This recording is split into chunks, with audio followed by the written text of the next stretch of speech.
Hello everybody. We're going to be setting up an advertising campaign and we're going to be doing this on a sort of $20 a day campaign, right? Because that's a reasonable level for somebody to start at. Or even if you're moving from that kind of audience growth phase into ramping things up a notch, then $20 a day, £20 a day is a good place to be. And we've had people in our program that have used this campaign and they've spent this amount and they've done very well, because what it allows you to do is gradually build up the data, the information, and the success that you need to then run ads and get the conversions you need. So I'm going to go over a couple of things. Cool. So let me share my screen, all right? I'm going to go through 3 phases of what you should do with your advertising, first of all, and then I'm going to go through what you would do in phase 2. So this is looking in particular at phase 2. So we have these 3 phases, and I'm going to use this to explain what you kind of should be doing and where you should be going with things using this diagram. So in phase 1, this is if you are, when you come into this group, we always ask you to identify whereabouts you are as a business, because we want to help you in the best way possible. So if you are just starting out, this is probably where you need to be. If you are trying to grow, you've already proven your concept, that's where you want to be. And if you are trying to scale things up, you're going to be in phase 3. Now in the start phase, you're not going to really have much of an idea of who your audience is, what the messaging is that works. You're going to be refining the marketing material that converts people. And you're also going to be on a more limited budget. So really this phase is all about growing your audience and then becoming very good at converting them. So it might be a slower kind of effect. So, if you think about the kind of conversion funnel overall, we might drive people in and then we might gradually warm them up with our social media and our email marketing to get them to, in the end, make a purchase from us. So that's the start phase. Now what we're looking at today in particular is grow, this phase here. And this is when we start to suggest that you use conversion campaigns. Scale is simply when we take more control over the variables. Okay, so we're not going to touch on that today. But as we grow the advertising spend, we need to know precisely what is affecting whether these ads are successful or not. So taking more control over the variables within this is the key thing, and giving less choice to Meta and more choice to us. But phase 2 is when you first go into running conversion campaigns. What do I mean by a conversion campaign? I mean we're going straight out to people that are generally cold. We're hopefully taking them to be quite warm and hot and making a purchase. So we're not looking to elongate the process. We're looking to go straight in for the sale.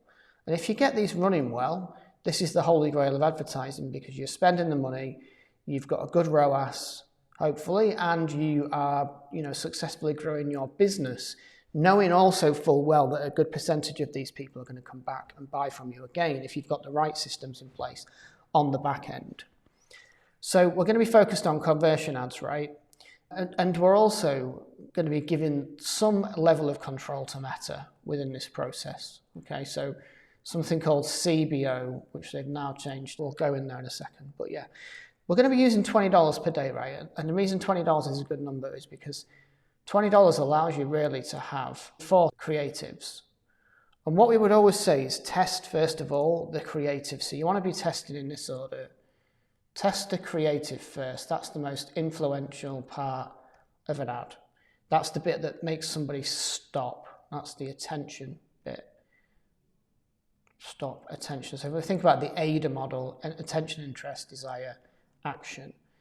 The copy is what drives the interest. And then the desire and the action is some of it's driven by the copy, but most of that is delivered once they click through to the website. So that's your actual story is developing this part of the picture. So that's why we test the creatives first. If you don't get them to stop the scroll, you're not going to have a successful ad. And then if you don't get them to click through, you're not going to have a successful ad. So your click-through rate wants to be, by the way, at least 1% or more, your outbound click-through rate. Okay, so let's say we've got 20 bucks a day. We're going to spread it out, right? And the kind of picture is that that would mean, in theory, we're allotting $5 per creative that we're testing. Now, as you'll see shortly, it's not necessarily going to work out that way, because Meta is going to decide where to spend our money, because they know best with their kind of artificial intelligence, as people would say at the moment, because that's the key buzz thing. But with their machine learning, right, they know about consumer behavior, they know about the power of copying creatives, but together we're going to have a $20 a day budget. Now, just as a note, that might take you 5 to 7 days to start seeing concrete results in terms of sales. But what you should be seeing quite quickly is a good outbound click-through rate and your CPMs the right amount.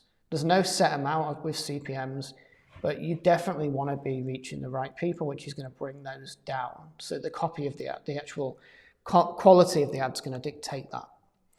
All right, so I hope that has made sense. All right, so let's dive into Ads Manager. This is just and this is going to be like an over-the-shoulder view now of how we would set this up. This is a redundant Ads Manager that's not being used, so we're just going to dive in here and set something up, right? So you can ignore the two sets that are there already. They're there for demonstration purposes already. So imagine this is your Ads Manager. Hopefully, let me just make that so you can see a bit more clearly on that. Okay, cool, there we go. Create, right? So we're going to create you should not have this because it will be a verified account. So we're going to go for sales, right? And that's because it says, as it says, good for conversions, all right? Side note, if we ask for traffic, Meta, Facebook, whatever you want to call it, is going to send us loads of traffic. They're not going to buy, we're just going to get loads of people hitting our site. It's a misconception that you need traffic. You don't, you need buyers. You need people that have shown a track record of purchasing. Now, I always name campaigns so that I can see whether they're top of funnel, cold audience, middle of funnel, a warm audience, or bottom of funnel, a cold audience, okay? A hot audience. So I always name them in that way. And as a reminder, guys, if you're watching this live or you're watching the replay, drop a comment below. And if you want the video sending over so you can watch it back to set your own up, then let me know in the comments and I will send it over to you. Right, so the campaign name, top of funnel.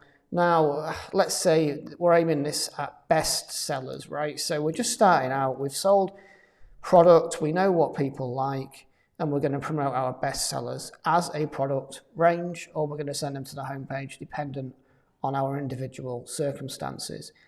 So we'll call it top of funnel best sellers, and then I would normally name it with the month and year. I would simply copy that to the ad set level, and I would just type in there image 1. So I'm creating the container we're going to need to be able to run this. Now, when it comes to the first page, catalog sales very rarely work well for small brands that are just starting out. You know, they might work well for Amazon or Nike or other brands that have been established for a long while that people already want to buy from, don't need to prove anything. But for you, it's not the answer. You can leave A/B testing because that gives us too many unknown variables. What you do want to do is turn on Advantage Campaign Budget, which is what I just mentioned as campaign budget optimization. It's the same thing. And what it means is that we're telling Meta we want to spend $20 a day on this. Mine says £20 because I'm in the UK. Yours is going to say whatever your currency is. This is a good figure. Now, this is saying to Meta, we want to spend this much per day, and you are free to distribute it as you see fit. The other option is that we could give it 4 creatives, and we could say we want to distribute it evenly. But at this stage, we're probably better off placing it into the hands of Meta, who quite frankly have a better track record and know better than we do with our market and with our audience. So this is how I would suggest you do it in phase 2, right? Everything's set up there, it's very simple. You do not need to do anything else special there. Second page, we want to be driving sales on our website. We don't want to be doing anything else. And we want to maximize the number of conversions. I don't have a pixel set up for this particular ad account here because it's just a demonstration one. You will have, and you'll need to optimize for an event, and you need those events prioritized. So if you're unsure about that, drop a comment and I'll send you a link to something which will explain how to do it. You need your events prioritized in order of what, for an e-com business, you want. Now the top event we want is a purchase, then add to cart, then initiate checkout, then add to cart, and then view content. So we want to make sure we've got things stacked in that order, and we want to make sure that our pixel is tracking correctly. And there is a Chrome extension you can use to check that the pixel's on your site. You can check that the events are being sent within Ads Manager, but that is all a very different topic. So assuming we've got things set up correctly there, I tend to leave schedule and start date unless we're near the end of the day, in which case I would set it to start the next morning. It's the preference of Meta right now that you leave your ads quite broad. So, you obviously want to target by country, otherwise you're going to be serving them to a territory you do not sell into. But let's assume, you are selling into the US, you might be selling into Canada, right? So common thing to do is just to sell into North America. So we can leave that. You may restrict by age range. Okay, now the older people generally they've got a bit more disposable income, which is relevant. I'm just going to pick 25 to, I'll leave that at 65 plus, right? We're going to pretend that this is a product that older people who are often quite trigger happy when it comes to making a purchase are interested in. Again, we could restrict by gender. So a lot of people I work with have a very strong preference for a specific gender. So somebody we've just started working with is 90% female, so we restricted to female, simply because the 10% are not worth going after at this stage. Advantage detailed targeting just means we're saying to Meta, hey, if you think you can do better than what we've specified, you go for it. That's what we're basically saying. But the most important thing here is that is ticked for that to actually happen. So if we want Meta to go out and actually find people beyond what we've said, which I would suggest you do, unless you have a very specific niche audience, then you want to tick that. And you can define by interests and behaviors, right? But gradually Meta are taking this away because they're going to analyze the ad copy and the creative to see what language, what text, and everything else is in that. They're going to analyze that, and they're going to determine who to show it to. So let's say you're targeting people who go to the gym, right? So you want to be using the language they would use in your ad, all right? Or you might say something like, attention gym goers. That's quite vague still, yeah? But you get the gist. That will tell Meta that you want to target people that go to the gym. And they're gradually taking away interests and behaviors and demographics because it's just not their preferred way of doing it. They can do a better job without us being overly restrictive, because in some cases we're quite restrictive and that actually doesn't deliver the best results in terms of what the ad can achieve. Okay, just a reminder that if you want me to pop the recording over of this, then let me know by dropping a comment. And if you are watching live, just drop a comment to let me know. If you're watching the replay, please also drop a comment to let me know. All right, so we've gone through that, right? I'm leaving it open. I'm not specifying any specific demographics, interests, or behaviors, right? But you might do if you have a very specific niche audience. Okay, so we've done that. We're going to leave it with Advantage Plus placements because, again, we're saying there, deliver this ad wherever you see fit across the Meta platform. So one of the conversations that often elicits is, well, okay, I know that most of my people come from Instagram. You might already know that.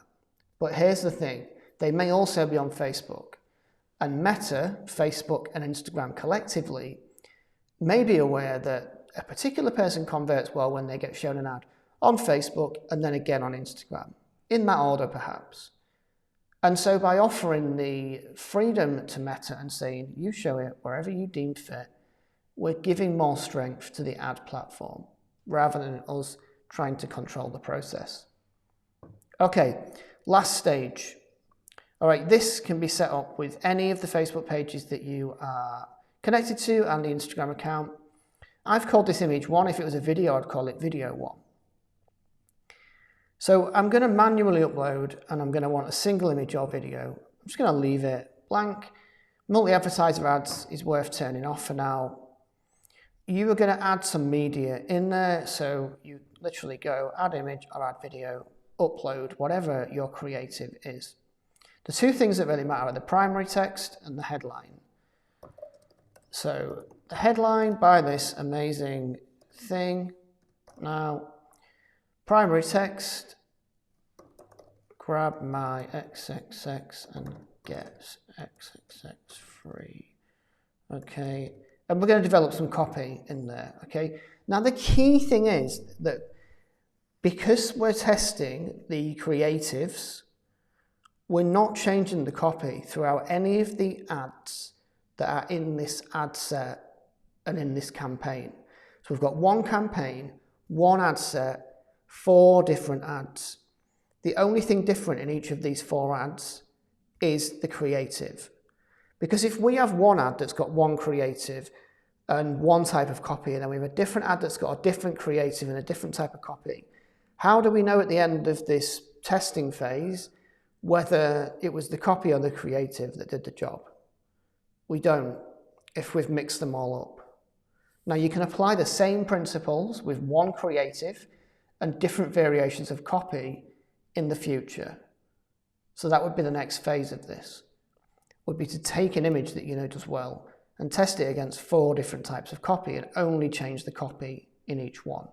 So you wouldn't change the headline and the primary text. You would change 4 different types of primary text. You would keep the image and the headline the same, so that you know the one thing that drives any changes is the primary text.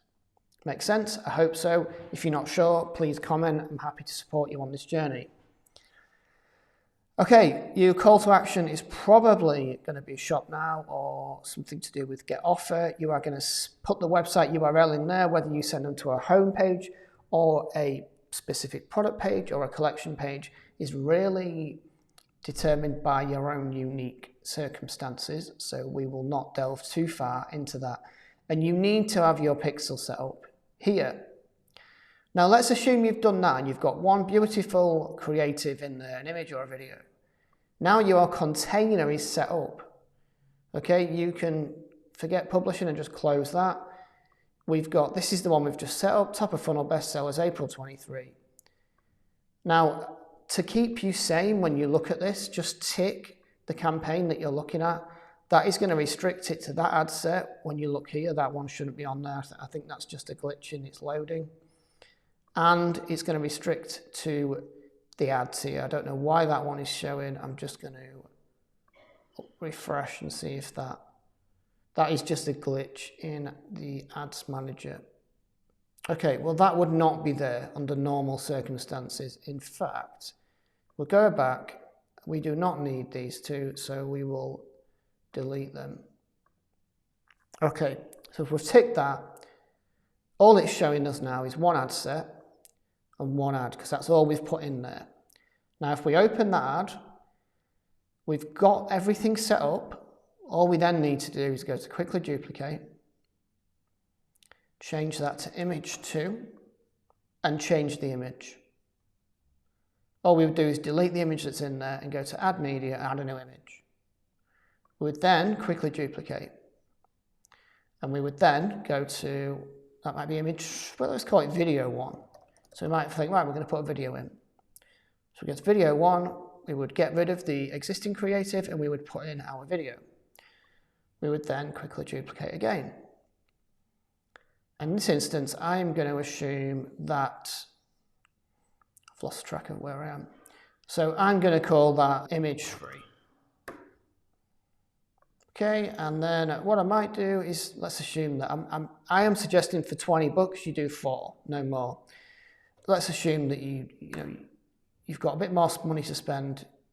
You would maybe call that video 2. So you've got 3 images, 2 videos, right? And then all you're doing is changing the creative, nothing else, not the primary text, not the headline. And if you edit the primary text or the headline on any of these ads, you need to make sure it's concurrent across them all. Once you've done that, you've got a container, everything's set up and ready to go. You're going to publish that. And what you're going to see is, because of what you've selected, Meta is going to choose to show your audience probably one or two of these more than the others. And that's fine, because they will have analysed the videos and the images to show what they deem to be the best thing for you. And look, guys, the key thing is, remember that they want results as much as you do. Because if you don't get results, you're not going to keep spending on the platform. So they're always acting in your interests. Lots of people feel they've spent money with Meta, they've not had results, but the platform is a bidding platform, and that's why you have to be good at this game. So you're not wasting money, and so you're able to achieve the right results, and you're able to get people to click through, and you're able to think about that process and that flow. So if we go back to this, you're able to get people to stop the scroll, get their interest, get them some sort of desire, and click through to hopefully take some sort of action. So that really, guys, was covering this phase here, this grow phase. And if you've got a proven product or a proven brand in any way, this is an area that is very much worth going into. But just bear in mind that if you do a really, really average, not a great quality ad, you're not going to get results. It's got to be well thought about. And if you've just been in the group, I've just posted about the 9 steps of building a profitable Shopify business. So look through that and think, what am I missing? Think about the foundations, because unless you understand the buyer, you're not going to be able to put together an advertising campaign that emotionally grabs them. It's going to be very passive, and the human brain sees an ad and just goes, bang. It's an ad, I'm going to scroll past it. There's got to be something more to it. But hey, either way, I hope that has been super helpful, and I would love to have a chat. I will put a link below to grab a 15-minute chat with me. It's a 15-minute coaching session. It's not a sales conversation. We have a chat, see where we are, and I try and get you a bit more clarity on your brand, where you're at, and where you're going next. So I would love to speak with you, and I hope you have a great week. If you've got questions about this particular topic, which I know is a deep, intense topic, please comment below and let's work together as part of this community to help one another. And thanks for being part of the greatest community, the most spammer and scammer free community on Facebook when it comes to Shopify growth. And yeah, link below to grab a quick 15-minute chat. Be great to speak with you. All right, have a great week, everybody.